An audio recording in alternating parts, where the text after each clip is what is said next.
생생경제 2부로 이어가겠습니다. 생생경제 흐흐브라더스 이지환 IS의 경제연구소 대표님, 허재환 유진투자증권 리서치센터 상무님과 계속해서 이야기를 나눠보도록 하겠고요. 조금 전에 노래 들으면서 울 뻔했습니다. 그래서 지금 또 정치적인 변동성이 또 커진 것 같은데 그 이야기는 구체적으로 드리지는 않겠고요. 앞으로 좀 전망은 어떻게 보십니까? 더 하락할 가능성이 있다. 아니면은 지금 바닥을 다지고 있다. 저는 이제 더 빠질 것 같지는 않고요. 예. 그러니까 이제 심리적으로 불안하고 거래가 안 돼서 시장이 굉장히 좀 어렵고 약간 거래가 안 되면 어쨌든 올라갈 수 있는 활력이 없기 때문에 좀 부진한 거지. 그렇다고 해서 주가 지수 자체가 여기서 더 빠질 것 같지는 않다라고 저는 좀 보고 있어서 예. 하락에 대한 리스크는 별로 크진 않다. 다만 이게 언제 좀 본격적으로 올라올 거냐라고 하면 그래도 내년 초 정도는 돼야 되지 않을까라고 좀 보고 있습니다. 대표님께서는 저도 비슷한 시각인데요. 예. 여기서 이제 우리가 워낙 많이 빠졌기 때문에 뭐 추가 하락을 아주 많이 겁낼 필요는 없을 것 같다라는 생각인데, 다만 이제 이게 상승 전환할 때까지는 또 시간이 조금 더 길어졌다라는 점에서 우리 투자자분들이 어떻게 이제 견딜 것이냐, 이 기간은 이제 그런 부분에 대해서 많이 생각을 하셔야 될 것 같고, 예. 증시에 대한 하방 경직성이 이제 어느 정도까지 길어질 거냐 여부는 아마 내년 1분기 2월 이후까지는 최소한 좀 더 지켜봐야 되지 않을까, 이렇게 생각이 좀 듭니다. 알겠습니다. 더 떨어지지도 않을 것 같지만은 그렇다고 해서 힘있게 올라갈 수도 없을 것 같다. 그런데 힘있게 가고 있는 데도 있어요. 미국인데 미국은 여전히 내년에도 강세장이 이어질 거다라는 전망이 많은 편이잖아요. 지금이라도 한국 증시 정리하고 미국으로 갈아타야 됩니까? 어떻게 보십니까? 미국이 상대적으로 저희보다는 좀 좋을 것 같긴 한데요. 예. 그러니까 이제 두 가지 측면인 것 같아요. 그러니까 예를 들면 저희 자산의 어떤 그 다변화 측면에서 봤을 때는 뭐 사실 저희가 뭐 서학개미 이야기들도 많이 듣고 주변에서 뭐 엔비디아 안 들고 계신 분들은 너무나 배 아픈 상황이긴 한데 사실 저희 한국 전체 가계 금융자산에서 아직까지 해외 비중이 그러니까 해외물 그러니까 미국 주식이 차지하는 비중이 2%가 안 됩니다. 그러니까 상대적으로는 저희가 많이 한다라고 하지만 사실은 이제 일부 계층 또는 일부 사람들에게 이제 이게 특히 젊은 사람들한테 좀 더 많이 부각이 돼서 그런 거지, 한국 전체 금융자산에서 아직은 해외 투자가 차지하는 비중이 굉장히 작기 때문에 이제 자산의 어떤 다변화 측면에서 봤을 때는 늘려가야 된다. 그리고 앞으로도 더 늘어날 거다. 저는 그렇게 좀 봐서 미국 시장 좋게 봅니다. 네. 근데 이제 문제는 이제 두 번째인데요. 그러니까 지난해랑 올해랑 미국 시장이 20% 이상 올랐습니다. 너무 셌기 때문에. 네, 너무 세서 사실 내년 같은 경우는 좋긴 하겠지만 그렇다고 해서 올해만큼 20%씩 이렇게 오를 거냐라고 생각하면 그건 아닐 것 같고, 또 미국의 뭐 M7이라고 하는 미국의 빅테크 기업들도 최근 들어서 보면은 이익 증가 자체가 조금씩 떨어지고 있거든요. 예. 그래서 어떻게 보면 미국 시장에 대해서 관심을 갖고 미국의 기술주들은 좋긴 하겠지만 이제 작년 그리고 올해만큼의 수익률을 주기는 어렵다라고 보면 미국 시장 내에서 이제는 좀 다변화가 좀 필요하다라고 좀 보여집니다. 어떤 의미에서 봤을 때는 우리나라 시장에 투자를 지금쯤 하는 게 오히려 수익률은 더 좋을 수 있다, 이렇게 봐도 됩니까? 그러니까 제가 봤을 때는 예를 들어서 이제 그 내년 연말 정도에 봤을 때는 그래도 미국은 한 자릿수 때 정도 수익을 낼 수 있을 것 같고, 한국 같은 경우에는 그것보다 좀 더 낫지 않을까 좀 나을 수도 있다. 있는데 사실 이제 좀 안정성에 있어서는 아무래도 이제 미국 시장이 조금 더 낫긴 하겠죠. 근데 이제 저는 절대적인 어떤 수익률 측면에서 봤을 때는 뭐 당장 12개월 뒤에 어떤 미국 시장, 그다음에 12개월 뒤에 한국 시장을 봤을 때 한국 시장이 미국 시장보다도 못할 거다라고 너무 비관할 필요는 없다라고 보고 있습니다. 뭐 돌고 도는 거니까요. 언젠가는 우리에게도 기회가 올 것 같은데, 그런데 지금 미국 일각에서는 여전히 내년까지 강할 수 있다라는 이야기와 함께 내년쯤에는 버블이 붕괴될 수 있다, 이런 이야기도 나온단 말이에요. 대표님께서는 여기에 대해서 어떻게 평가하세요?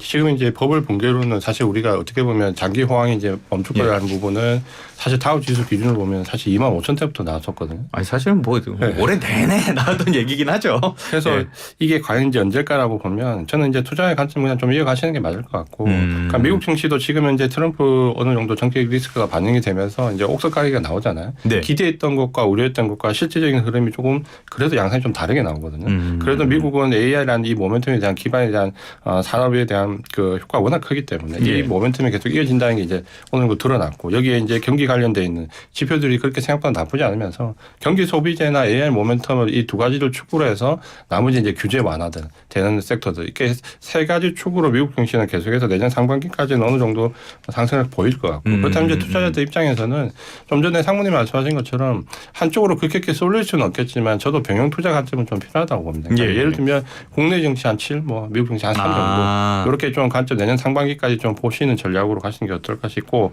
미국 증시가 쉽게 꺾이지 않는다라는 것은 오히려 트럼프 당선 이후에 그게 검증의 전환 오히려 됐다고 보거든요. 그런 점에서 보면 갈 종목과 가지 않은 섹터가 확실히 구분이 되겠지만 전반적으로 미국 증시 상승세는 오히려 그 트럼프 대통령이 취임한 1월 달 이후 내년 한 1분기 길면 한 2분기까지 아메리카 퍼스트가 굉장히 강풍처럼 몰아칠 수 있다는 것도 감안하셔서 투자를 하셨으면 좋겠습니다. 알겠습니다. 역시 국장과 미국장 이렇게 어떻게 포트폴리오를 구성을 해서 접근을 하시는 것 자연스럽게 투자 전략에 대한 이야기까지 하고 있는데 투자 전략을 지키면서 유망 종목이나 섹터 이런 것도 안 볼 수가 없잖아요. 주목하시는 섹터 있습니까 혹시?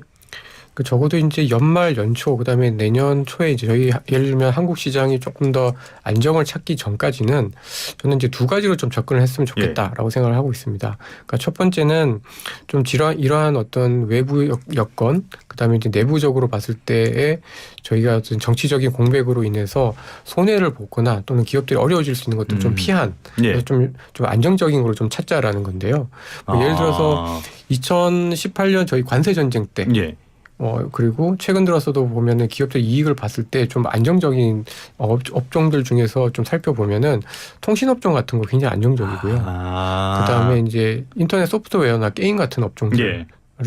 그다음에 필수 소비 같은 업종들은 사실 이제 이렇게 어려울 때 오히려 조금 더 안정적이다라는 것들 때문에 좀 빛을 발할 수 있는 상황이 좀 되지 않겠는가 이렇게 좀 생각을 좀 하고 있고 게임 업종 말씀해 주셨는데 어제 NC 소프트는 급락을 아무튼 게임도 사실 이제 업체마다 워낙 이게 옥석가리게 하셔야 됩니다. 온도 차이가 조금 있다 보니까 하나로 이렇게 다 퉁쳐서 얘기하기는 조금 어려운 측면들이 있긴 합니다.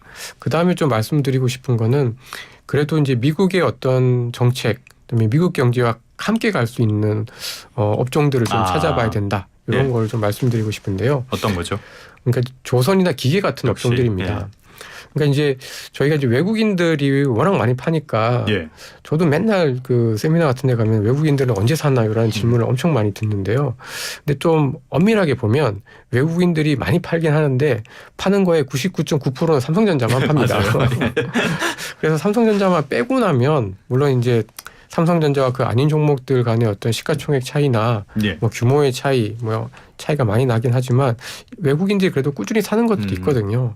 그러니까 뭐 방위산업 같은 것도 그렇고, 그다음에 기계류, 전력기기 같은 이런 업종들은 미국의 어떤 트럼프 정부의 큰 계획, 제조업 리쇼어링이라든지 뭐 인프라 확충이라든지 이런 정책과 함께 갈 수가 있어서 이런 업종들은 그래도 꾸준히 좀 매수세가 이어질 수 있지 않을까라고 저는 좀 보고 있습니다. 통신이라든지 게임 같은 이런 업종들 그리고 조선방산, 기계까지 말씀을 해주셨고요. 추천보다는 주목하고 있다 정도로 이해하시면 좋을 것 같고 삼성전자 말씀을 해주신 김에 99.9%는 삼성전자다. 반도체 업종 우리가 어떻게 봐야 될까요?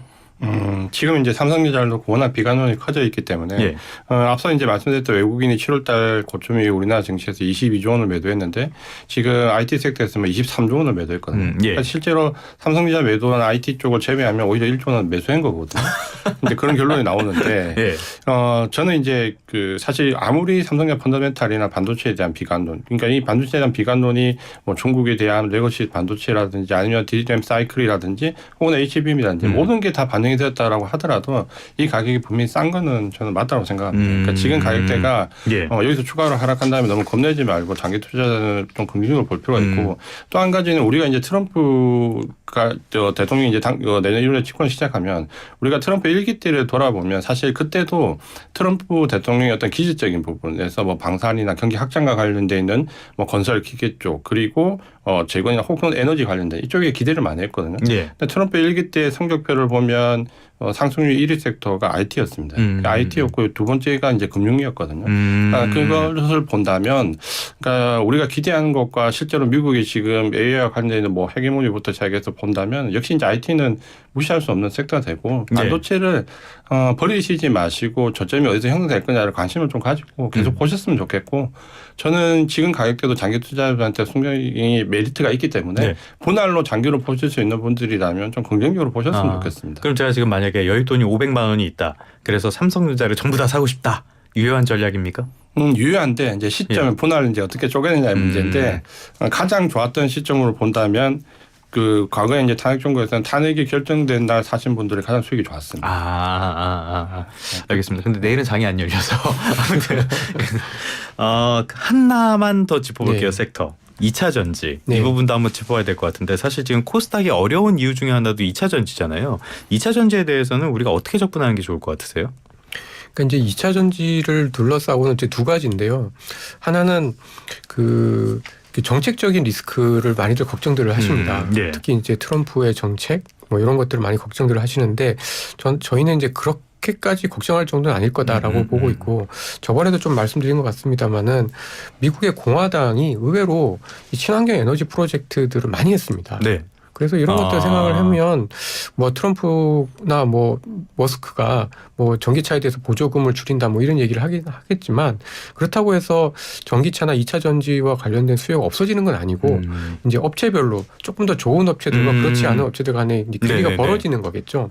그래서 2차 전지 업종 그다음에 뭐 이런 것들을 너무 나쁘게 볼 필요는 없다. 그래서 저는 정책적인 리스크는 오히려 트럼프가 정말 집권하고 나면은 오히려 좀 완화가 될 거다라고 좀 보고 있고 특히 유럽 같은 경우에는 오히려 최근에 보면 정치적으로 약간 우경화되는 것처럼 보이지만 막상 행정부 유럽의 집행위원회의 상당 부분은 또 친환경 쪽으로 많이 가고 있는 상황이기 때문에 이 정책적인 위험은 걱정하는 것보다는 크진 않을 거다라고 보고 있습니다. 여전히 성장할 거다라고 좀 보고 있고 다만 이제 두 번째로 중요한 게 밸류에이션인데요. 그렇죠. 그러니까 가치. 그러니까 코스닥에 상장이 되어 있는 2차 전지 업종들 중에 좀 비싼 것들이 여전히 좀 있습니다. 차라리 이제 뭐 거래소에 있는 LG엔솔이라든지 이런 것들은 좀 많이 싸졌죠. 그리고 실적도 지난 2년 동안 워낙 안 좋았기 때문에 사실은 이제 내년도를 놓고 보면은 더 나빠질 건 없어서 사실 실적 측면에서는 오히려 좀 좋아질 거고 그리고 많이 빠졌고 밸류에이션도 어느 정도는 좀 그나마 좀 살 수 있는 사볼 만한 그런 가격대에 좀 들어온 것 같아서 좋게 보는데 약간 코스닥에 있는 소재 업체들 같은 경우에 좀 아직은 좀 비싼 것들이 좀 있는 것 같아서 그런 것들을 골라서 저희가 접근을 하면 저는 의외로 2차 전지 쪽은 또 내년에 의외의 기회는 있을 거다라고 생각을 하고 있습니다. 역시 효율적 시장에서 언젠가 주가는 반드시 자기 자리를 찾아가기 마련이니까 이런 점들 너무 과대평가된 것이 아닌가 이런 것들도 잘 보셔야 될 것 같습니다. 자, 그리고 이 부분도 한번 짚어보도록 할게요. 이 정책에 대한 이야기를 다시 해야 할 수밖에 없는 상황이 됐는데 금투세 결국에는 폐지하기로 했잖아요. 거기다 뭐 상법 개정안이냐 자본시장 개정안이냐 이런 논의들 다 뭐 올스톱 되는 거 아닙니까 지금 상황에서는? 그럼 이것도 불확실성이 될 수밖에 없는 그런 상황인 건가요?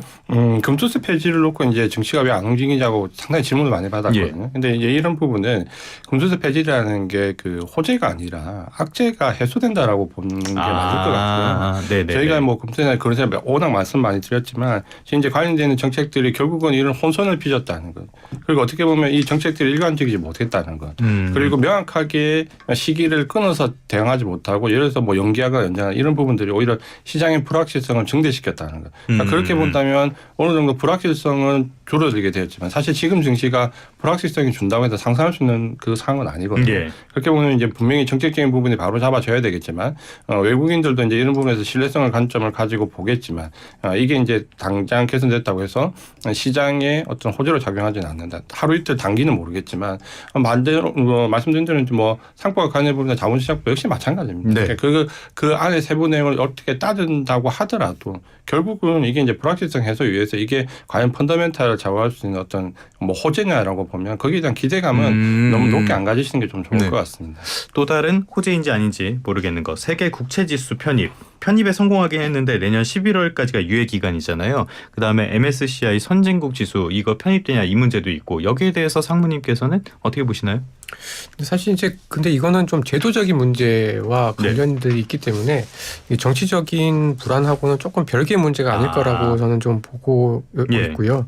오히려 이제 뭐 세계 국채지수 편입으로 인해서 저희 한국의 어떤 국채에 대한 안정성 이런 것들은 좀 확인이 된 부분들이 좀 있어서 오히려 좀 긍정적으로 좀 볼 수 있을 것 같고 주식시장 같은 경우에도 최근 들어서 뭐 공매도 네. 뭐 다시 이제 폐지를 이제 없앤다든지 이런 논의들이 좀 나오고 있는 것 같아서 뭐 이재명 대표도 간밤에 얘기를 좀 했더라고요. 그래서 이런 것들을 보면은 오히려 그러니까 금융시장 제도 측면에서 봤을 때는 지금 워낙 시장이 안 좋다 보니까 이거를 역전시키기 위한 또는 이제 뒤바꾸기 위한 정책적인 노력이 오히려 조금 더 강화가 될 것 같습니다.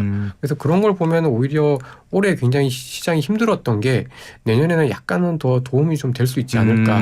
그래서 개인 투자자들을 위한 정책적인 방향들이 조금 더 강화가 되지 않을까라고 저는 좀 기대를 하고 있어서 예. 그 부분에 대해서는 너무 저희가 비관할 필요는 없다.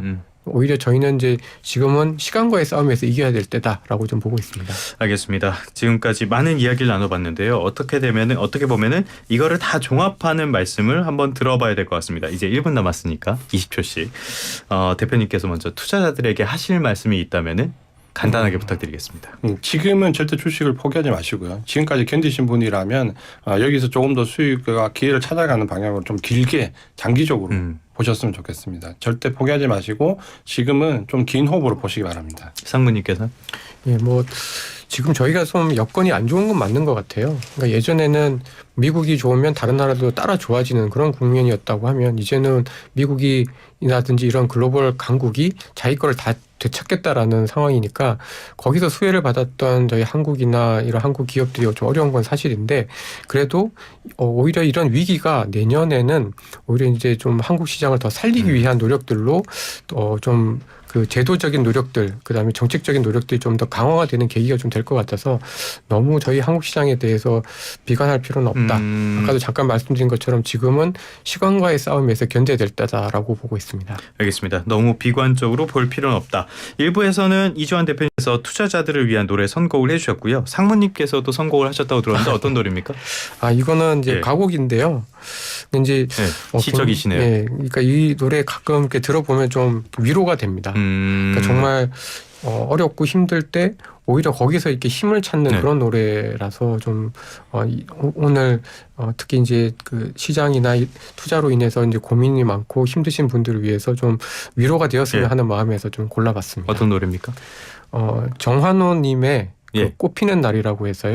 유튜브 같은 데 찾아보면은 요즘 많이 나오는 노래입니다. 알겠습니다. 오늘의 끝곡은 손태진 유슬기로 준비를 했다고 하니까요. 이 노래는 클로징으로 들려드리도록 하겠습니다.